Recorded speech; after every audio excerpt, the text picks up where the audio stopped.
It's full of excitement and screaming. Many would wonder whether jet boats in Sydney Harbour have much to do with the environment and what we call ecotourism. But it seems that the concept of connecting with nature is in the eye of the beholder.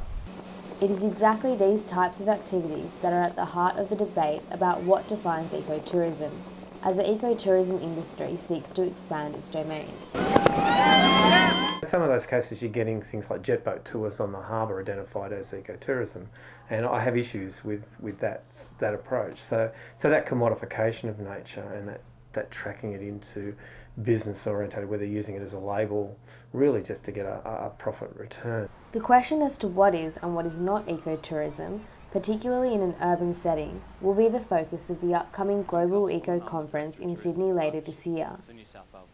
As the tourism industry in Australia is currently facing challenges, partly due to the high Australian dollar discouraging tourists from visiting, the tourism industry is looking to ways to broaden its appeal to urban-based clientele.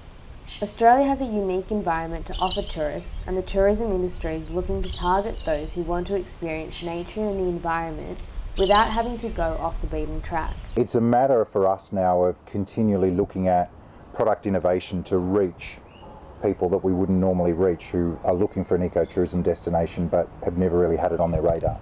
But some worry that the Global Eco Conference and the tourism industry's desire to expand ecotourism is not a genuine attempt to promote Australia's natural environment. I certainly hope that it's not an opportunity for Sydney to indulge in greenwash and hype up its ecotourism aspects. I think we have to be honest and frank about what's good and what's bad, and make sure that we have a genuine program for fixing up what's bad. But others engaged in the sector say it presents a win-win situation for the environment, those who want to experience it, and commercial tourist operators alike. Taronga Zoo is one of the lead players in ecotourism. Would caged animals be classified as an ecotourism activity? The purest definition, probably not, but the fact that there's a conservation element attached to it, the fact there's an educational element attached to it, sort of pushes it into that broader, now commonly accepted definition. The New South Wales government have recognised the shift towards ecotourism and the need for the shift towards urban ecotourism. In the 2011 and 2012 state budget announced in September, the government allocated $15 million to help boost sustainable environmental tourism in New South Wales.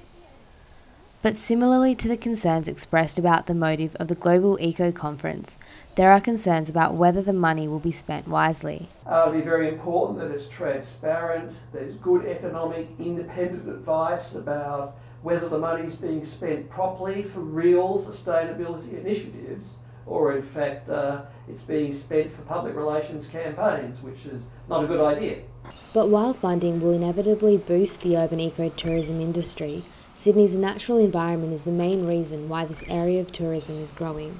I think Sydney, just because of its natural environments and its location and Australia, is doing quite well. If you look at our international visitation, like 86% of people that come to Australia want to see our natural environments and particularly visit a national park. The Global Eco Conference may not provide all the solutions for the growth of urban ecotourism.